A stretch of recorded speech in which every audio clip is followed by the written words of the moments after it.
साथियों, बीच में कुछ विलम्ब आ गया था। मैं अपने कुछ जो पॉइंट्स पहले आपके सामने वीडियो में रखे थे वो डिलीट हो गया, किसी वजह से यह कर दिया गया। मैं आपके सामने वो दोबारा से रखने जा रहा हूँ। 2 मुद्दे, जिसमें एक तो लॉकडाउन है, लॉकडाउन फेलियर, और दूसरा zero contribution from economic package for small enterprises, हमारे जैसे के लिए।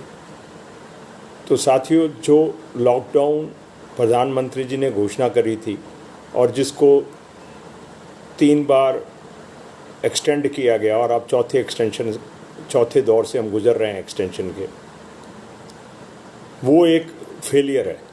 वो फेलियर हो चुका है। और ऐसा जो सदस्य हैं, जो कमेटी बनाई थी माननीय प्रधानमंत्री जी ने, टास्क फोर्स ऑन कोरोना, उनका ये मत है, उनके जो टेक्निकल मेंबर्स हैं उन्होंने कहा है कि ये लॉकडाउन फेलियर हो गया है, और उसकी उन्होंने वजहें दी हैं। फेलियर वो इसलिए कह रहे हैं, वो एक्सपर्ट हैं, एक तो एपिडेमिक्स के और एक वायरस के। उनका कहना है कि जो सरकारी उच्च अधिकारी थे कमेटी में, उन्होंने इनकी जो सलाह है उसको नहीं माना, और एक मैथमेटिकल फार्मूला लागू किया गया टास्क फोर्स द्वारा, जो प्रधानमंत्री जी को दिया गया। वो कोई विनोद नागपाल जी हैं, टास्क फोर्स के सदस्य, उन्होंने ये फार्मूला दिया था कि 16 मई तक हमारे कोरोना के और कोई केसेस नहीं होंगे, यानी कि बढ़ेंगे नहीं। उसके 16 मई के बाद उन्होंने मैथमेटिकल फार्मूला बनाया था कि 16 मई के बाद ये केसेस बढ़ने बंद हो जाएंगे, और उसका वजह उन्होंने बताई थी कि ये चेन टूट जाएगी, जो प्रधानमंत्री जी ने जिसका जिक्र अपनी भाषण में भी किया था, जो हम लोगों को उन्होंने समय समय पर 3 बार संबोधित किया। और टास्क फोर्स की कमेटी के मेंबरों का कहना है कि इसमें सबसे बड़ी खामी ये रही कि शटडाउन का जो मकसद था, टाइम गेन करना था, जो मिला, और उस बहुमूल्य टाइम का सरकार ने जो पैरेलल मेजर्स थे उसके साथ साथ होने थे, टेस्टिंग और आइसोलेशन, उसमें सरकार विफल रही। क्योंकि केंद्र सरकार ने जुम्मा लिया था कि टेस्टिंग किट्स मंगाकर सबको पर्याप्त मात्रा में दिए जाएंगे। टेस्टिंग जो है पर लाख, हर लाख के पीछे जो है, अगर आप वर्ल्ड के आंकड़ों में लगाओ तो जो जहाँ सबसे ज़्यादा जिन कंट्रीज़ में फैला था, यूरोप में, अमेरिका में, कोरिया में, सिंगापुर में, जापान में, तो 1 लाख के पीछे हमारा जो टेस्टिंग है वो वर्ल्ड के मुकाबले में सबसे कम में से है। उसकी वजह से हमारे यहाँ जो 16 मई को इन्होंने कहा था, उसके बाद जो इनका मैथमेटिकल फार्मूला था जिसको उच्च अधिकारियों ने प्रधानमंत्री जी को पेश किया टास्क फोर्स के द्वारा, वो विफल हो गया। और 19 मई को 1 लाख का आंकड़ा संक्रमित लोगों का पार हो गया। और जो विदेशी एक्सपर्ट हैं उनका ये कहना है कि जो सरकारी आंकड़े दिए जा रहे हैं संक्रमण के, और उनके जो फैटिलिटीज़ हैं या उनकी वजह से जो लोग मर रहे हैं, उनकी संख्या ठीक से नहीं बताई जा रही, ख़ास तौर पे से संक्रमण की। उनका अंदाज़ा है कि 10 गुना इस वक्त हिंदुस्तान में हैं, कम से कम उनके अंदाजे के हिसाब से आज की तारीख में 10 लाख संक्रमित केसेस होने की संभावना है। और उसकी वजह ये है कि हिंदुस्तान में टेस्ट जो हैं नहीं हो रहे। अगर टेस्ट हो रहे होते, उसको कहते हैं टेस्टिंग एंड आइसोलेशन। तो टेस्टिंग के बाद आपको पता लग जाता है कि किन जगहों में ये ज़्यादा फैल रहा है, उन जगहों को आप टेस्ट करके आइसोलेट कर सकते हो जहाँ पर फैलने की संभावना ज़्यादा है, जो कि हम नहीं कर पाए। दूसरी बात यह है कि हम, सरकार का मानना है कि हम स्टेज 2 में हैं, जिसमें वो सोर्स जहाँ से हो रहा है संक्रमण उसको ट्रेस कर पा रहे हैं। लेकिन एक्सपर्ट्स का मानना है, विदेशी एक्सपर्ट्स का खास तौर पे, और टास्क फोर्स कमेटी का भी, कि अब हम ऑलरेडी कम्युनिटी स्प्रेड जिसको बोलते हैं स्टेज 3 में एंटर कर चुके हैं और आंकड़े भी उसी तरफ इशारा कर रहे हैं। आज की डेट में 5 से 6,000 संक्रमित केस रोज़ बढ़ रहे हैं और 1,000 केस लगभग दिल्ली में बढ़ रहे हैं।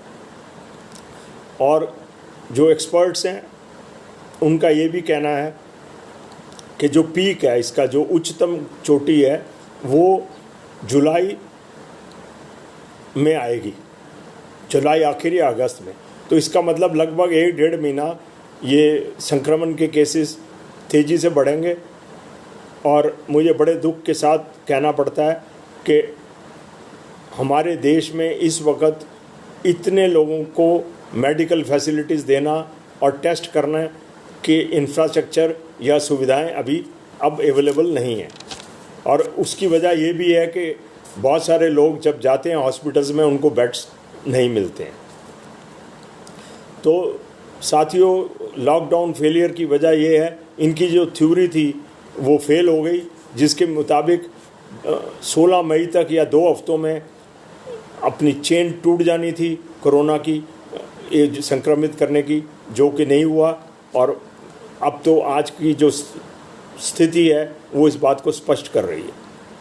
तो क्योंकि अब हम बिल्कुल विफल हो चुके हैं लॉकडाउन की वजह से, कोरोना का संक्रमण रोकने से, तो अब हमारा दूसरा जो मसला है, इकोनॉमिक पैकेज जो सरकार ने दिया, उसमें हम जैसे छोटे व्यापारियों के लिए ज़ीरो उपलब्धि है। अगर हम क्रेडिट कार्ड्स का मॉरेटोरियम लेते हैं तो 3.5% ब्याज प्लस GST लगता है उसमें।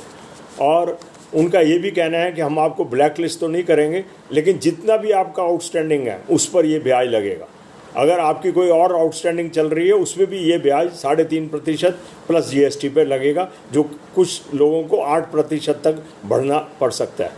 क्या हम इस स्थिति में हैं कि इतना भारी ब्याज का भुगतान कर पाए? उसके अलावा जो फिक्स चार्जेस हैं यूटिलिटीज़ के, चाहे इलेक्ट्रिसिटी बिल है, चाहे और वाटर है, उसके जो फिक्स चार्जेस हैं, चाहे हमारी संस्थाएं बंद हैं, हमारा जो उपभोग बिल्कुल भी नहीं हो रहा है बिजली पानी का, फिर भी जो मिनिमम चार्जेस हैं वो ही बहुत ज़्यादा हैं।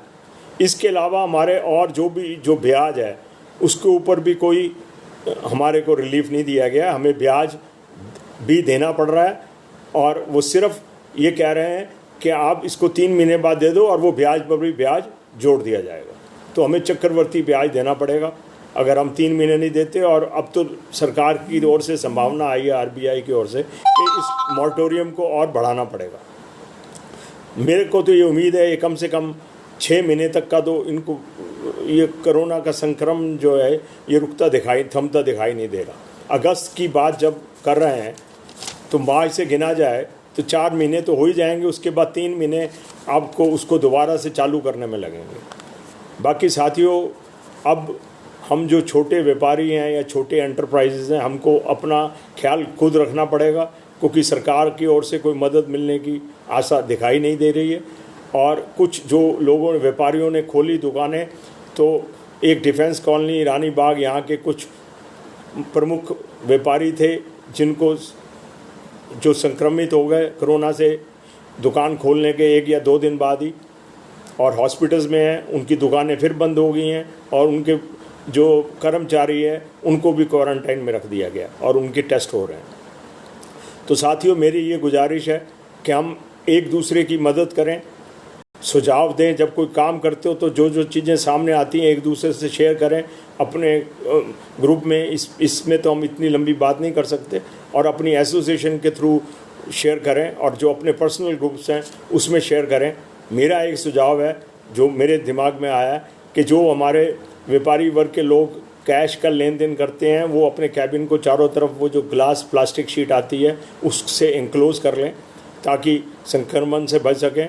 और अपने जो बाकी कर्मचारी हैं उनका फासला भी इस प्रकार से बनाएं कि कम से कम 6 फुट का फासला रहे जब वो ग्राहकों को सामान देते हैं या दिखाते हैं। तो इसी प्रकार हमारे और भाइयों के पास भी सुझाव होंगे, तो मुझे आशा है वो एक दूसरे में शेयर करेंगे। तो मेरा आपसे अनुरोध है कि हम एक दूसरे की मदद करें सरकार पे अब निर्भर होना मुश्किल हो गया है, क्योंकि सरकार की ओर से कुछ होने की उम्मीद दिखाई नहीं दे रही है। इन्हीं बातों के साथ मैं आपकी को शुभकामनाएं देता हुआ आपके व्यापार के लिए और आपकी अच्छी सेहत की कामना करते हुए आपसे विदा लेता हूं। धन्यवाद। Thank you.